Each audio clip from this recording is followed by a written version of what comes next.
The air in the courtroom was thick with the scent of old money and fresh grief, a suffocating perfume Victoria Blackwood wore like a second skin.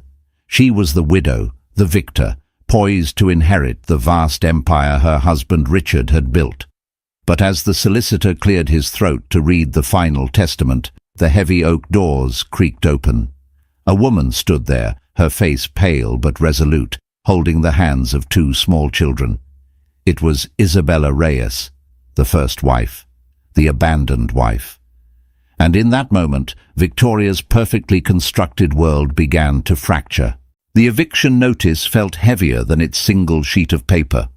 For Isabella Reyes, it was the physical embodiment of failure, each typed word a judgment on her inability to keep her world from crumbling. The official letterhead, with its stark, impersonal font, seemed to mock the vibrant, crayon-drawn pictures of suns and flowers that her 6-year-old twins, Leo and Maya, had taped to the refrigerator. Their third-floor walk-up apartment in a tired pre-war building in Queens was a world away from the sun-drenched 7-bedroom Greenwich estate she had once called home.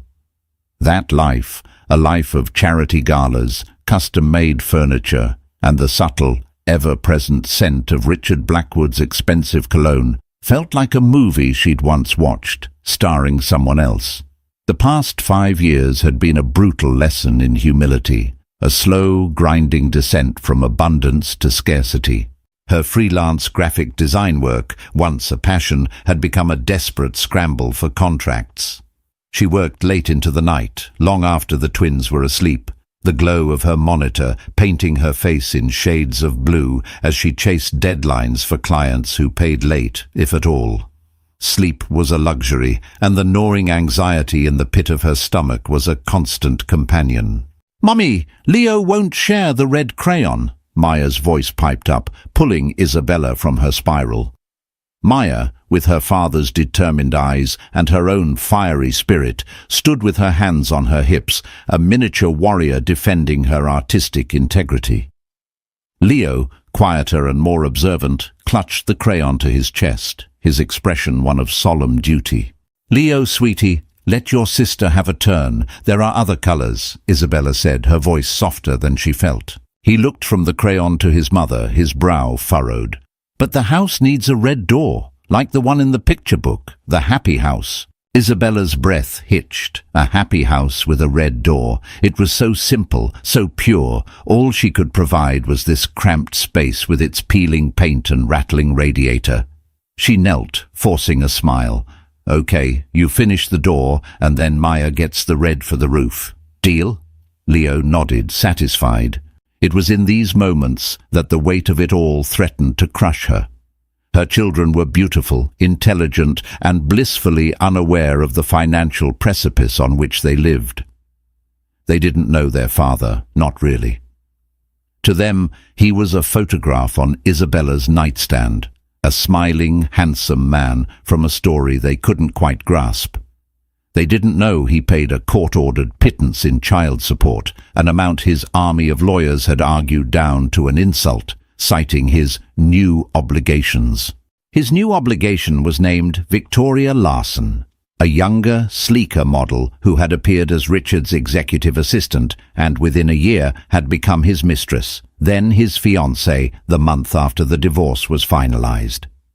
Isabella had seen the photos online, Victoria, dripping in Blackwood diamonds, clinging to Richard's arm on yachts and red carpets. She was everything Isabella was not, polished, ruthless, and unburdened by a past he was desperate to erase.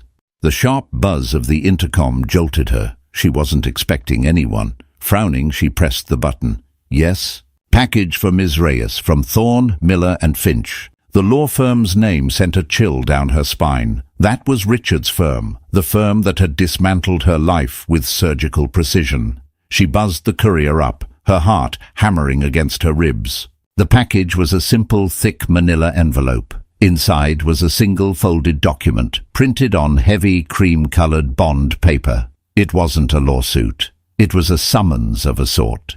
"Dear Ms. Reyes, it is with regret that we inform you of the passing of Mr. Richard A. Blackwood on the 14th of October, As per the instructions of the deceased, you are hereby requested to attend the reading of his last will and testament. Isabella's vision tunneled. Richard was dead.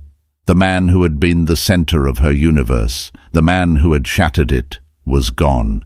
She sank onto her worn-out sofa, the letter trembling in her hand. A heart attack, it said. Sudden. He was only 48. She felt a strange, hollow emptiness. Not grief, not yet. That well had run dry years ago.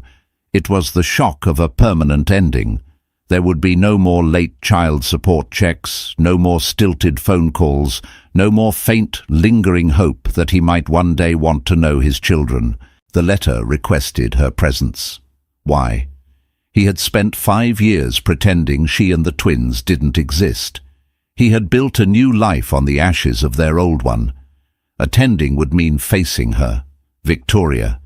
It would mean walking back into a world that had violently ejected her. Her pride screamed at her to throw the letter away, to protect herself and her children from the inevitable humiliation. But then she looked at the eviction notice still clutched in her other hand. She looked at her children, happily coloring a dream house with a bright red door. They were Richard's children. His blood ran through their veins, whether he had acknowledged it or not. This wasn't about pride anymore. It was about survival. It was about them.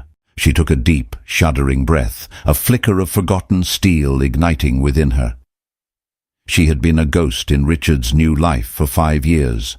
Perhaps it was time for a haunting. The probate court of the New York County Surrogates Court was a cavern of mahogany and hushed reverence.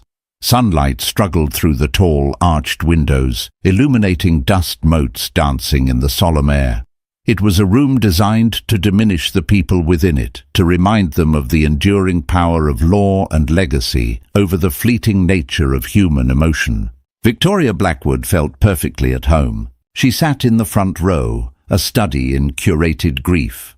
Her black, bespoke Tom Ford dress was impeccably tailored, her single strand of Mikimoto pearls a whisper of classic elegance against her skin. A delicate, black-netted fascinator rested on her flawlessly styled blonde hair. She dabbed at a dry eye with a silk handkerchief, a performance for the benefit of the handful of attendees, Richard's estranged brother Gerald, a few stiff-backed board members from Blackwood Industries, and some distant cousins who had materialized at the scent of money. To her, this was not a tragedy. It was a coronation, the final, official transfer of power. She had won. She had endured Richard's moods, his secrets, his occasional wistful mentions of the early days before her. She had played the part of the devoted wife, the stunning hostess, the supportive partner, and now her reward was due.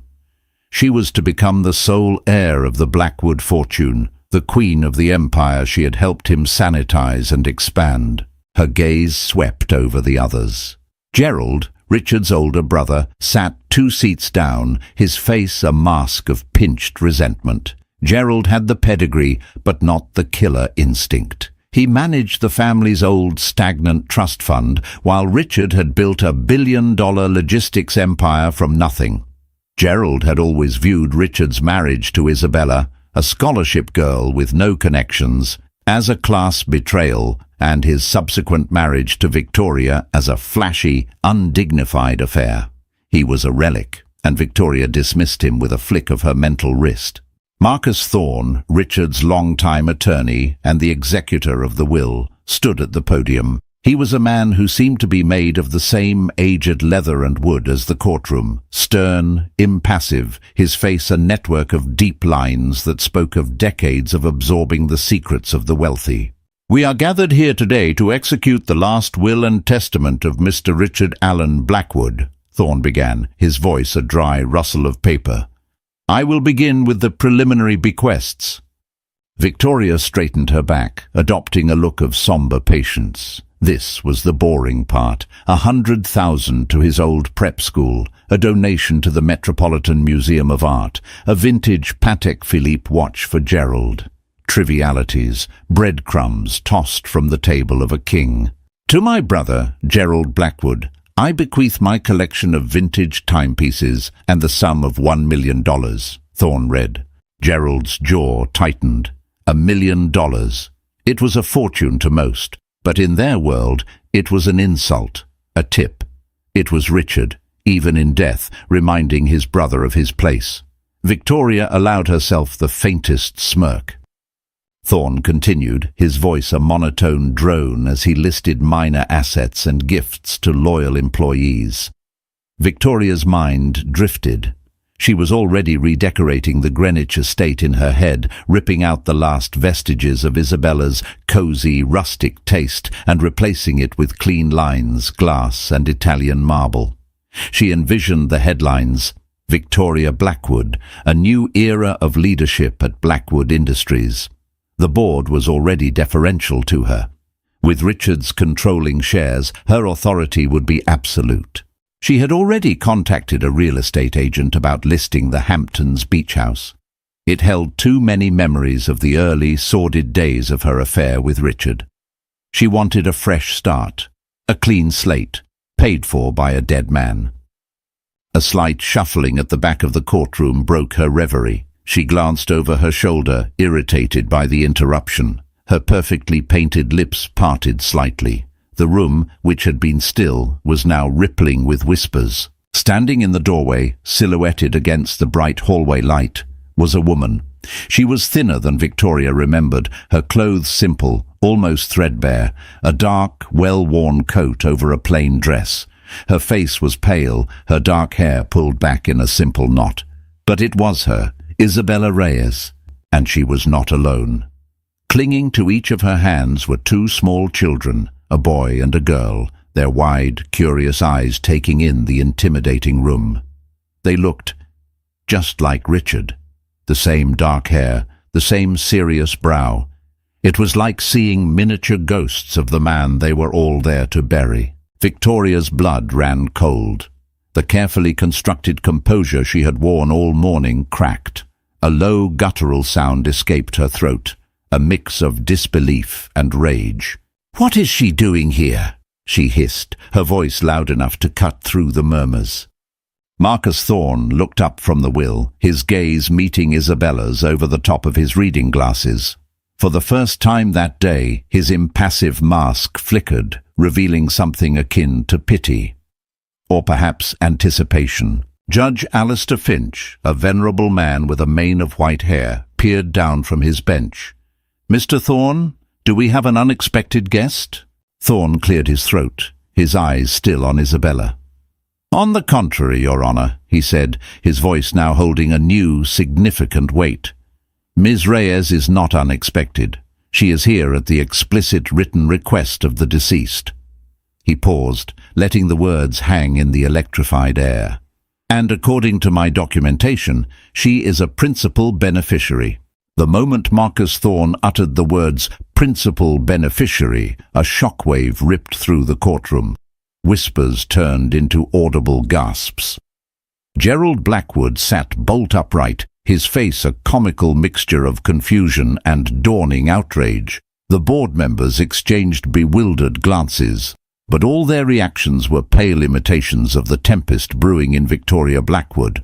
"That's impossible," she snapped, her voice sharp and brittle. She rose to her feet, a sleek black column of pure fury. "She has no claim. The divorce settlement was ironclad. She signed away everything. This is a mistake, a pathetic, desperate stunt." Isabella flinched, pulling Leo and Maya closer to her. Their small hands tightened in hers. She had expected hostility, but the raw, venomous hatred radiating from Victoria was a physical force. For a fleeting second, she wanted to turn and run, to flee back to the anonymity of her small life. But the weight of her children's hands anchored her. She met Victoria's glare, her own fear solidifying into a quiet, steely resolve. She would not be intimidated, not anymore. "Mrs. Blackwood, please be seated," Judge Finch commanded, his voice calm but laced with an authority that brooked no argument. "Mr. Thorne, you will proceed. The court will hear the contents of the will as they are written." Victoria remained standing for a defiant moment, her chest heaving. Her lawyer, a nervous-looking man in a suit a size too large, gently tugged on her sleeve. With a final murderous look at Isabella, she sank back into her seat, her body rigid with indignation. Isabella took a tentative step forward, then another, leading her children down the central aisle. The polished floor seemed to stretch for miles. Every eye was on her, and she could feel their judgment, their questions. Who is she? The ex-wife. The one he left. Why is she here? She chose an empty bench in the back, settling the twins on either side of her, a protective wall against the hostile stares. She whispered for them to be quiet, to look at the picture books she'd tucked into her oversized bag. Leo, ever her serious boy, immediately opened one, but Maya's gaze kept flicking towards the woman in black at the front. Marcus Thorne adjusted his glasses, the slight rustle of the will the only sound in the tense silence. As I was saying, he continued, his voice resonating with newfound gravitas, we will now proceed to the disposition of the primary assets of the Blackwood estate. He took a deliberate breath. First, regarding the property at 114 Seagate Road, Montauk, New York, commonly known as the Hamptons residence. Victoria visibly relaxed, a smug sense of certainty returning to her features. This was it. The properties first, then the stock portfolio, then the liquid assets, all of it, coming to her. I bequeath said property, along with its contents and a maintenance trust of $5 million to my loyal friend and legal counsel, Marcus Thorne. This time the gasp came from Victoria herself. What? Thorne didn't look up, his expression unreadable. I am instructed to state, he read on, that Mr. Blackwood felt it was inappropriate for new memories to be made in a place that held so many of the old. He has entrusted me to see it sold, with the proceeds to be donated to the Children's Heart Foundation. Victoria's face was ashen. The Hamptons' house was their place. It was where he'd proposed to her. Now it was being given away to his lawyer as a charitable errand. It was a posthumous slap in the face. Next, Thorne said, turning a page. Regarding my art collection, currently valued at approximately $40 million. Victoria leaned forward, desperate to reclaim some ground. She had personally overseen the acquisition of several key pieces. It is my wish that the entire collection be donated to the Museum of Modern Art, to be displayed with a plaque that reads, "From the collection of Richard and Isabella Blackwood." Isabella's head shot up. Richard and Isabella Blackwood. He had erased her name from his life for 5 years, and now he was carving it into the walls of a museum. It made no sense.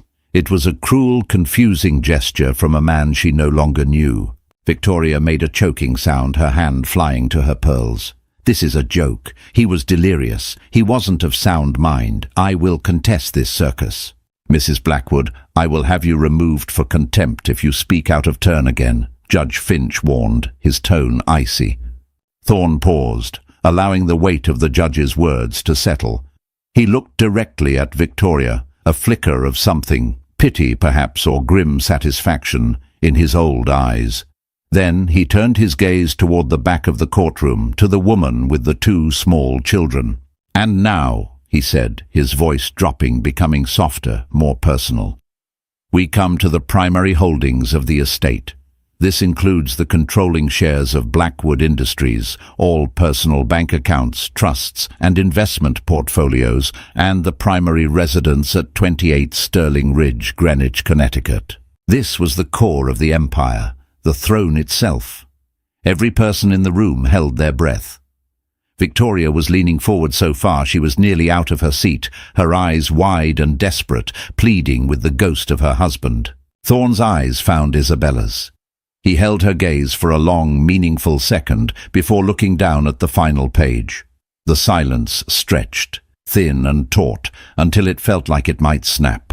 Just as he was about to speak, Maya, who had grown tired of her book, chose that moment to ask in a loud, clear whisper that echoed through the cavernous room, "Mommy, who is that angry lady? And why does everyone look so sad?" The question, so innocent and piercing, shattered the last remnants of courtroom decorum. Before Isabella could shush her, the heavy oak doors at the back of the room creaked open once more. This time it wasn't a person who entered, but a court officer, looking flustered. He approached the bench and spoke in a low, urgent tone to Judge Finch. The judge listened, his expression growing graver with each word. He then nodded to Thorne. "Mr. Thorne," the judge announced, his voice booming, "we will take a brief recess. It seems a document has just been delivered by courier from the deceased's private safe deposit box, a codicil to the will. It bears today's date for delivery and appears to supersede the document you are holding." A codicil. The word hung in the air, a legal term that landed like a grenade in the center of the room. A will could be planned for, anticipated, even contested. But a codicil, delivered from beyond the grave on a specific day, felt like a direct, calculated intervention. It was Richard Blackwood, ever the master strategist, making one final, unpredictable move on the board. The 10-minute recess was the most excruciating period of Victoria Blackwood's life. She paced in the hallway like a caged panther, her lawyer trailing nervously behind her, offering placating murmurs that she batted away like flies. "What does it mean, Dennis? Supersede? How can it supersede?" she demanded, her voice a low, dangerous growl. "We drafted that will together, line by line. He promised me everything." "Victoria, a codicil is a legally binding amendment," Dennis stammered, sweating through his collar. "If it's properly witnessed and notarized, it can alter or even completely negate previous clauses. We don't know what it says yet. Let's not panic." "Not panic?" she laughed, a harsh, ugly sound. "That woman is in there with his offspring. He's already giving away my houses and my art and attaching her name to it. This is a targeted attack. He's trying to humiliate me."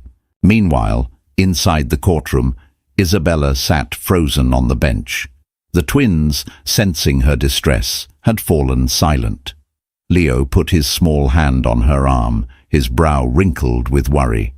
Isabella pulled him into a hug, burying her face in his soft hair, inhaling the familiar, comforting scent of him, a codicil. What could it possibly say? Why drag her here for this public spectacle? Was it some final, cruel joke? A bequest of $1,000 and a note saying, "Sorry for everything." The thought was so plausible, so in character for the man Richard had become, that her stomach churned with dread. The court officer re-entered and called them back to their seats. The atmosphere was even more charged than before. As Victoria swept back to her seat, she shot Isabella a look of such pure, unadulterated loathing that Isabella physically recoiled. Judge Finch settled behind his bench, Marcus Thorne at the podium beside him. Thorne now held a single sheet of paper, distinct from the thick will he had been reading from before. His face was unreadable, but his hands, Isabella noted, were not perfectly steady. "The court is back in session," the judge announced. "Mr. Thorne, you will read the codicil, dated the 1st of September, exactly 6 weeks prior to Mr. Blackwood's death." Thorne cleared his throat, the sound unnaturally loud in the dead silence. He began to read. "This codicil to my last will and testament is to be considered my final and most sincere declaration of intent, overriding any and all previous statements regarding my primary assets." He paused, his eyes scanning the page. "To the woman who has shared my name for the past 5 years, Victoria Blackwood, I leave the sum of $5 million to be paid from my personal accounts." Victoria stared, dumbfounded. $5 million? It was a staggering sum, but it was a severance package, not an inheritance. It was walking around money in the world she now inhabited. Thorne continued, his voice steady. "This sum is offered with one condition, that she vacates the Greenwich property within 30 days and makes no further claim, public or private, against my estate or my family." "Your family?" Victoria shrieked, jumping to her feet. "I am your family, that's it? After everything, after 5 years of my life? Dennis, do something." "Mrs. Blackwood, this is your final warning," the judge thundered, banging his gavel. "Control yourself, or I will have you held in contempt." Victoria sank back down, trembling with a fury so profound it seemed to vibrate the very air around her. She was being dismissed, erased, paid off like a common mistress. Thorne's gaze, heavy with a weight Isabella couldn't comprehend, lifted from the page and settled directly on her. "The remainder of my estate," he read, his voice dropping as if sharing a profound secret, "including all 51% of the controlling shares of Blackwood Industries, all personal and investment accounts, trusts, properties, and holdings not otherwise specified, and the deed to the primary residence at 28 Sterling Ridge, Greenwich, Connecticut, I bequeath in its entirety to my first wife, Isabella Reyes." The silence that followed was absolute. It was a vacuum, a void where sound and air ceased to exist. Isabella heard the words, but they didn't connect. They were abstract sounds, floating in the space around her, refusing to form into a coherent thought. It was too absurd, too impossible. He had left her with nothing, and now he was giving her everything. Then Thorne read the final devastating line. "I do this not as a gift, but as a long-overdue debt. For the family I destroyed and the children I failed. It is my hope that she can provide for Leo and Maya Blackwood the life I was too cowardly to give them myself.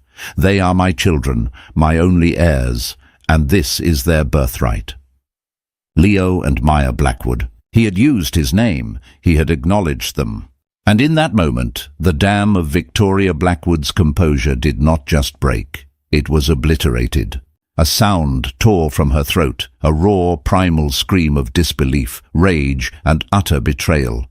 It was the sound of a queen watching her throne be dismantled and given to a peasant. It was the shriek of a victor who, at the finish line, discovers the race was a sham. She launched herself forward, her manicured nails outstretched, her face contorted into a mask of pure hate. "You bitch!" she screamed at Isabella. "You conniving bitch! This was your plan all along. You'll never get it. It's mine." Court officers surged forward, intercepting her just as she reached the first bench. She thrashed in their arms, her elegant dress askew, her fascinator tumbling to the floor. The carefully constructed facade of the grieving widow had been ripped away, revealing the grasping, desperate woman beneath. Isabella, in shock, instinctively threw her body in front of her children, shielding them from the terrifying spectacle. Leo was crying silently, his face buried in her side. Maya watched, her eyes wide with a fear that shattered Isabella's heart. Through the chaos, the screams, the shouting, Isabella's mind could only focus on two words, repeated over and over like a mantra, a prayer, a curse. Her children, their birthright. The courtroom devolved into controlled chaos. As officers physically restrained the shrieking, thrashing Victoria and escorted her from the room, her lawyer, Dennis, scurried after them, his face a pale mask of professional horror.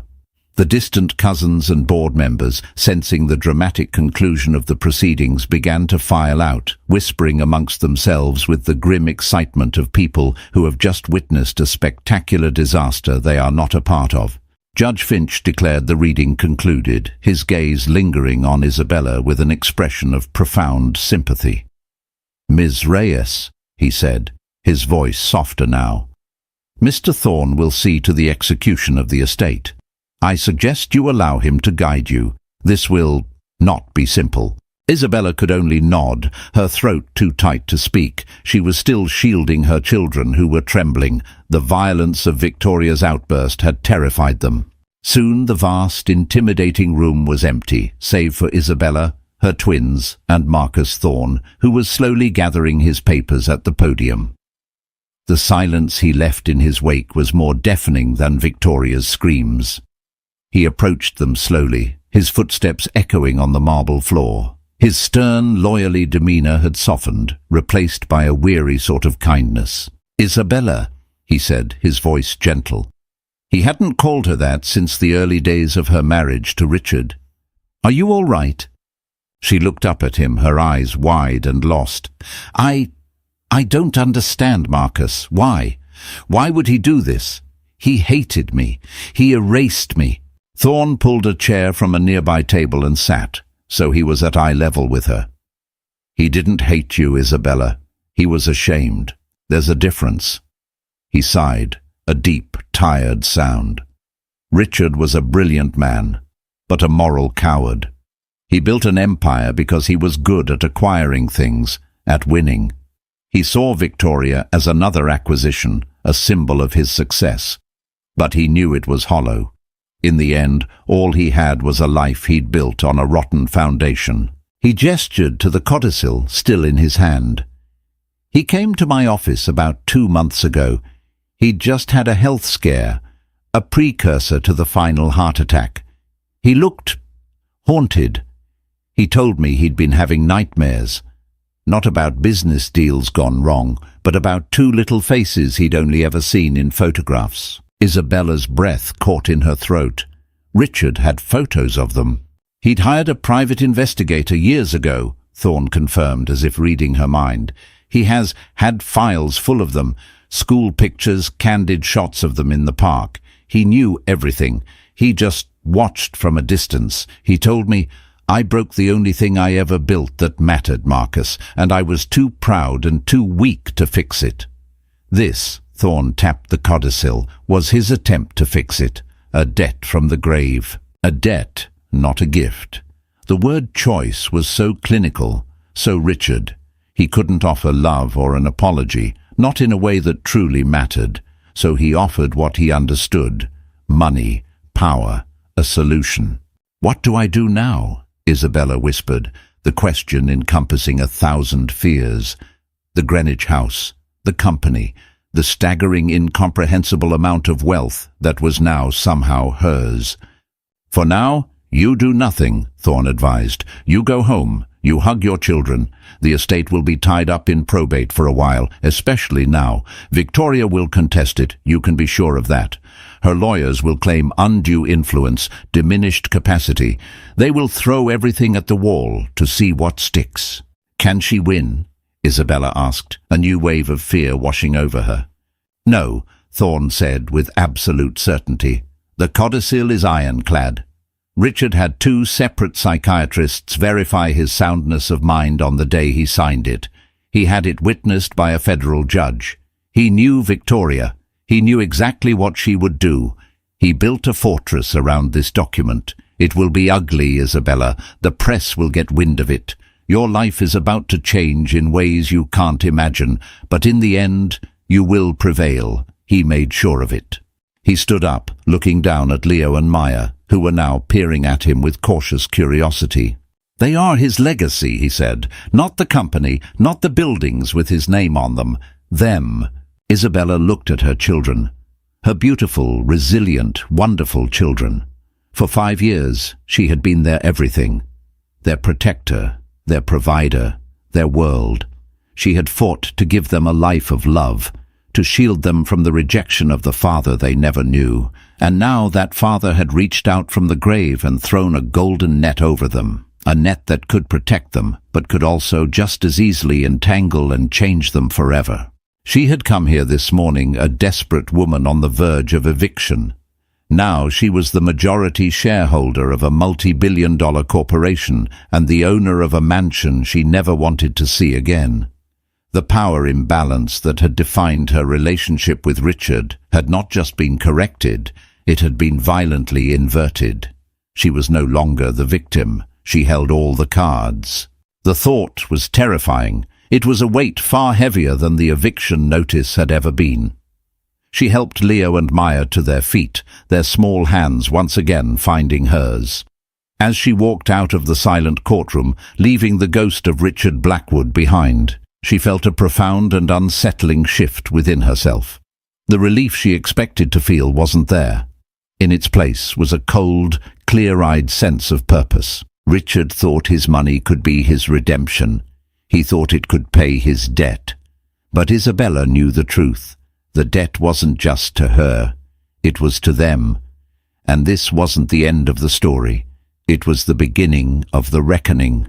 The days following the will reading were a blur of surreal dislocation. Isabella felt like a character in a story someone else was writing. Her name, once anonymous, was suddenly everywhere. The story was too juicy for the tabloids to resist. "Billionaire's secret family inherits all," screamed one headline. "Scorned ex-wife's courtroom shocker," read another. They printed grainy photos of her hurrying down the street, her face shielded, the twins in tow.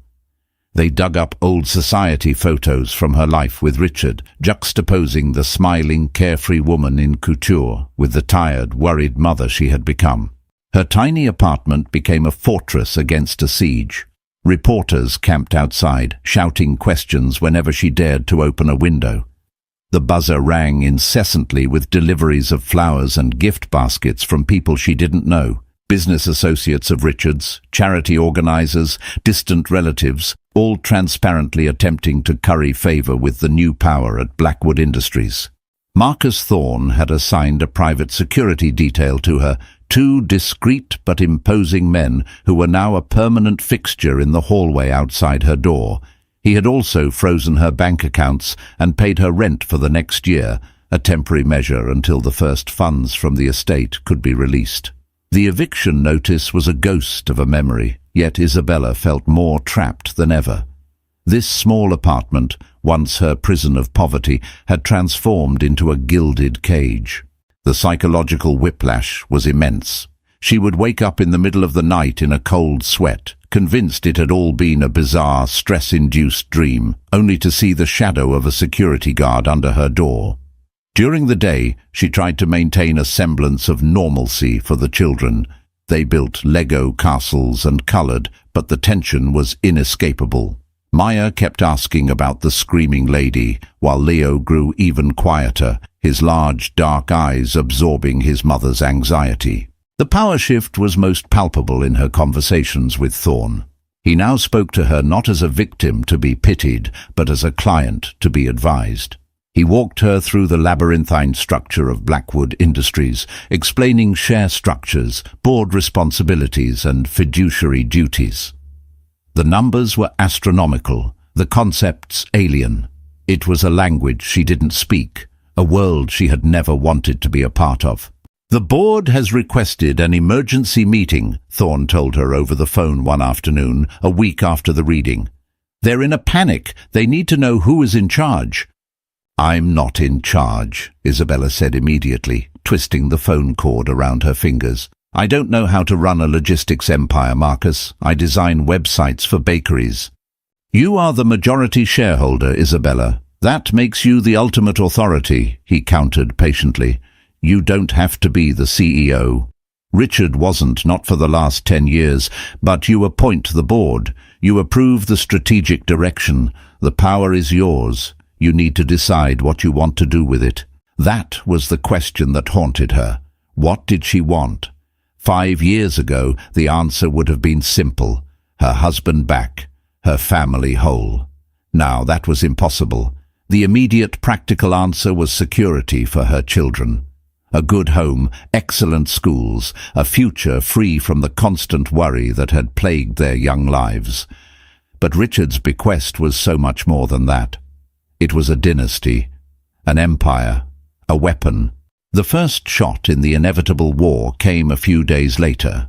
A formal legal challenge was filed on behalf of Victoria Blackwood.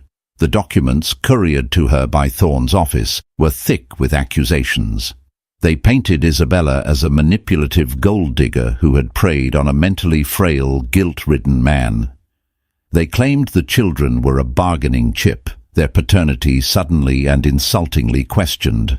The words should have hurt, but they didn't. Isabella read the outlandish, venomous claims with a strange sense of detachment. This wasn't about her, not really. It was about money. Victoria wasn't attacking Isabella Reyes, the woman. She was attacking the person who stood between her and a billion-dollar fortune. It was then that a cold, hard clarity began to settle in Isabella's soul. She had spent 5 years feeling powerless, a victim of Richard's and Victoria's whims. But the will, and Victoria's subsequent attack, had changed the dynamic completely.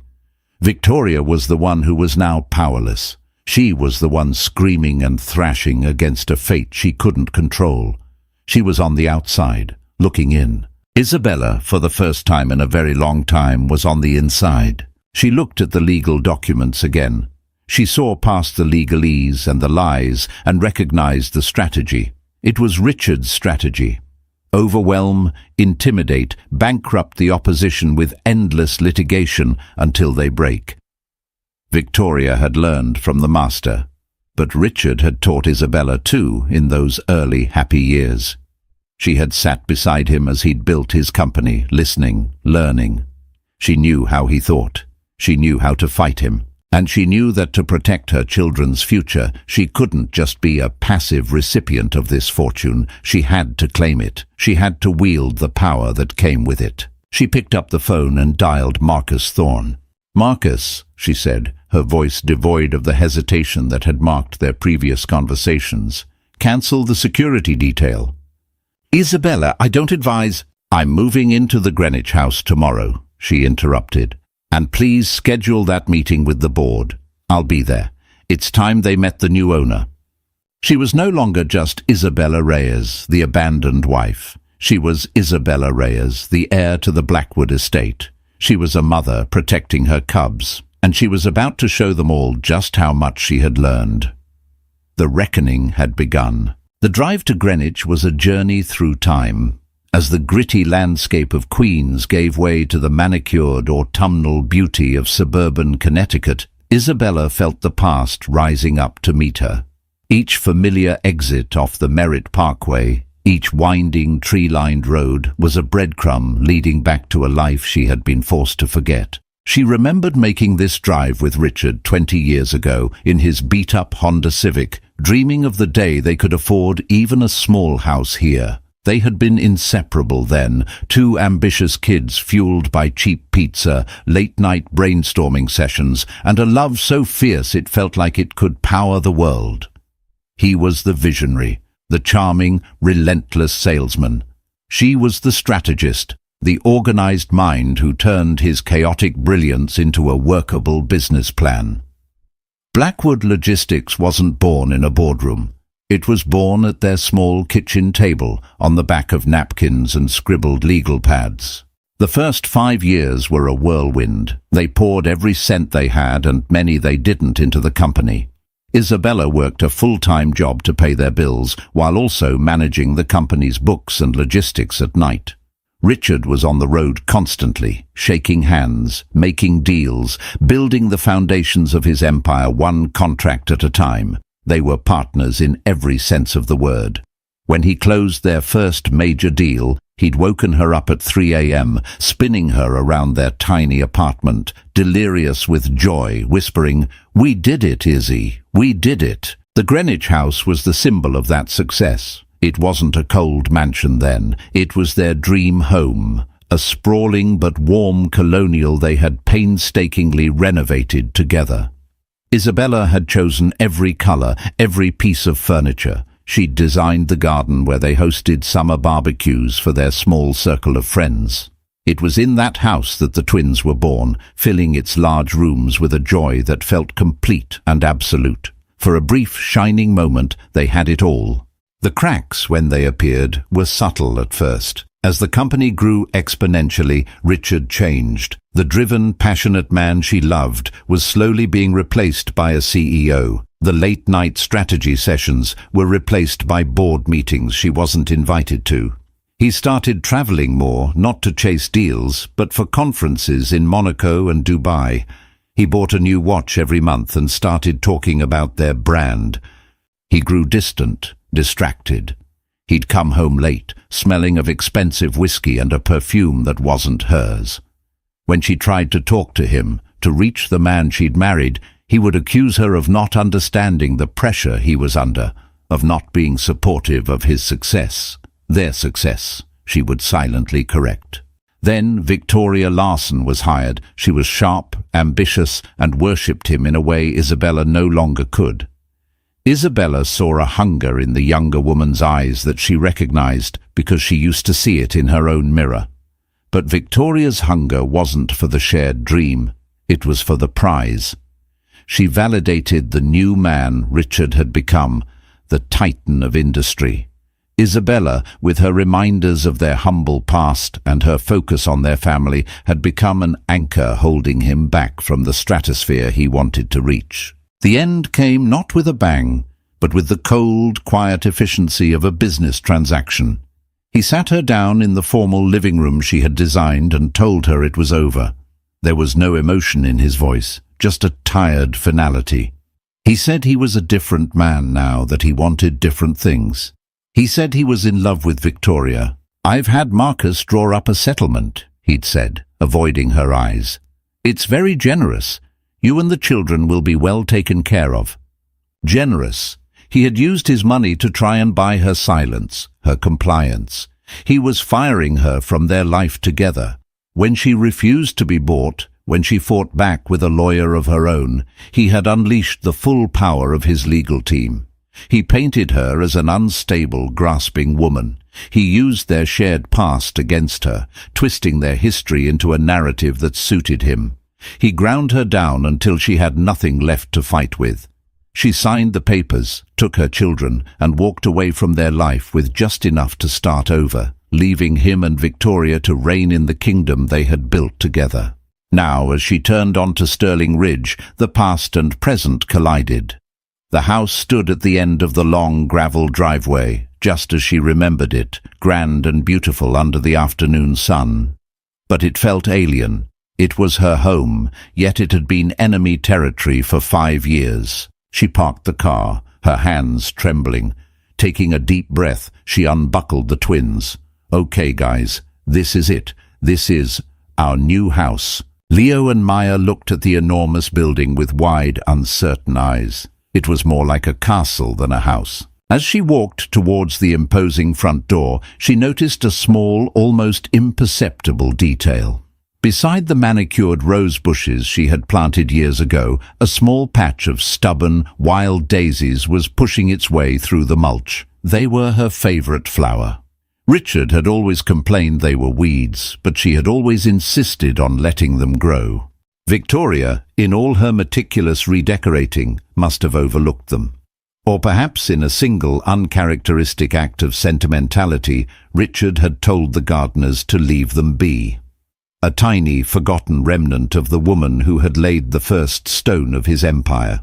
Isabella reached for the large brass handle of the red door, the same color Leo had insisted on for his drawing, and pushed it open.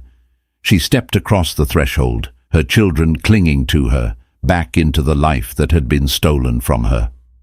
The house was silent, a museum of her past. But it was no longer Richard's house or Victoria's. It was hers, and she wasn't a guest this time. She was the owner. She had come home not to reclaim a memory, but to claim a future. The first board meeting felt like stepping into the arena. The 12 members, all men in dark, expensive suits, sat around a polished mahogany table that was as long as Isabella's old apartment. The air was thick with tension and poorly concealed skepticism. They saw her as an anomaly, a housewife who had stumbled into a kingdom she couldn't possibly understand. They were waiting for her to falter. Isabella took her seat at the head of the table, Richard's seat. She had spent the last 2 weeks doing nothing but preparing for this moment. She had devoured every financial report, every market analysis, every project proposal Marcus Thorne had sent her.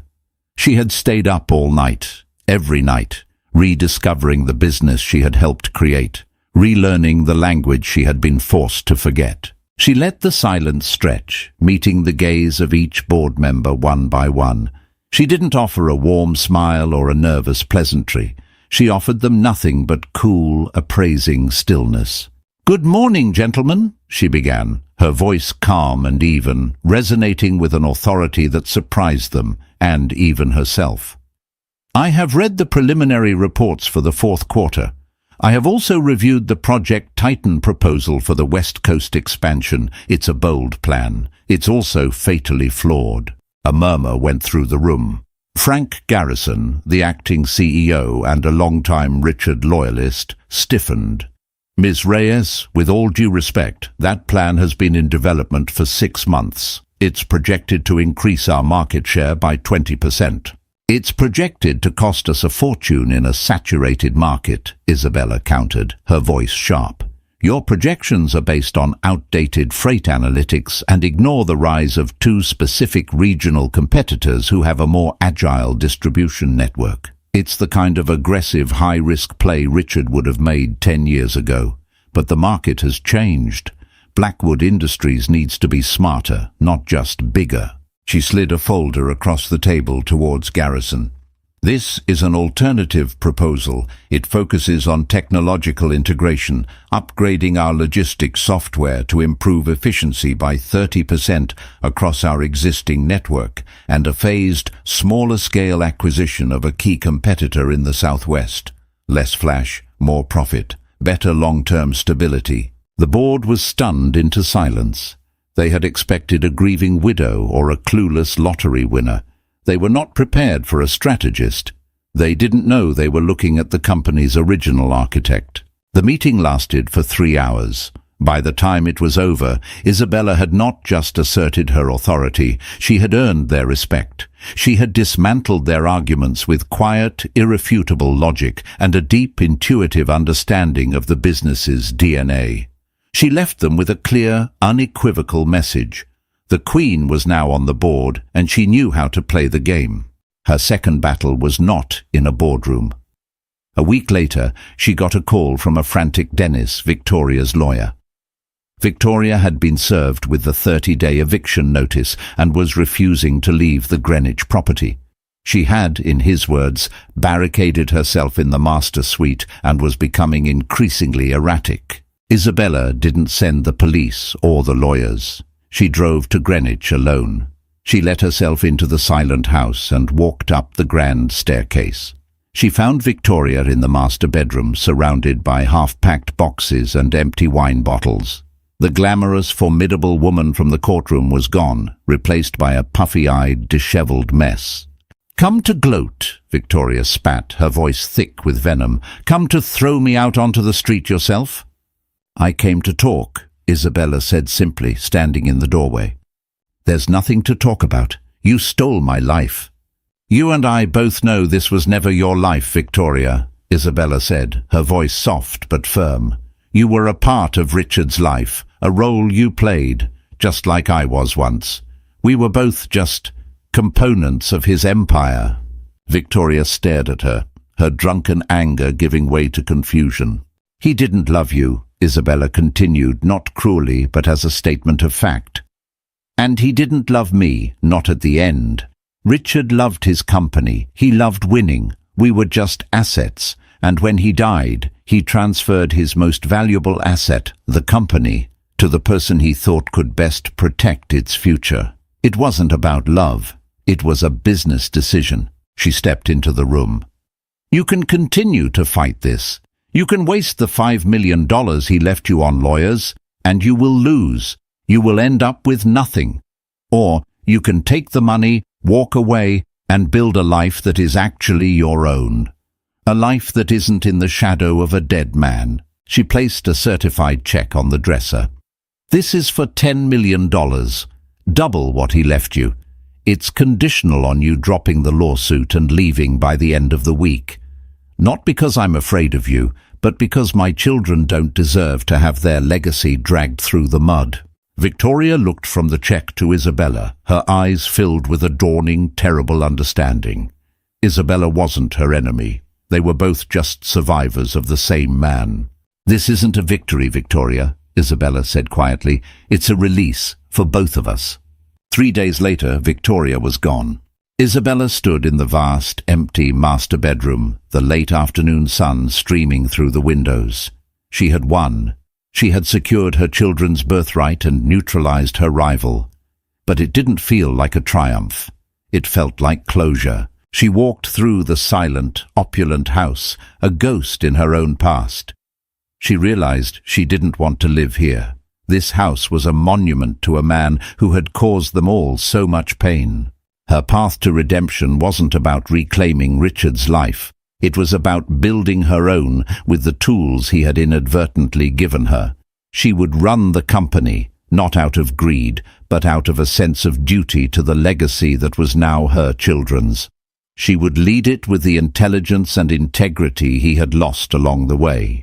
She would sell this house and find a new one, a happy house, maybe one with a bright red door, a home filled not with the ghosts of the past, but with the laughter of her children and the promise of a future she would build herself. The fortune was Richard's, but the future was hers.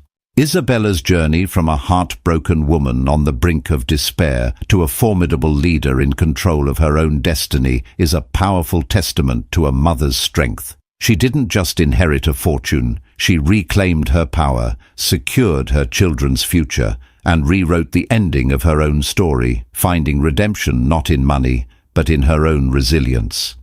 Richard's will was the catalyst, but Isabella's courage was the true legacy. If this story of betrayal, struggle, and ultimate triumph moved you, please give this video a like and share it with someone who loves a powerful comeback story. Don't forget to subscribe to our channel and hit the notification bell for more emotional and dramatic fiction that feels like real life.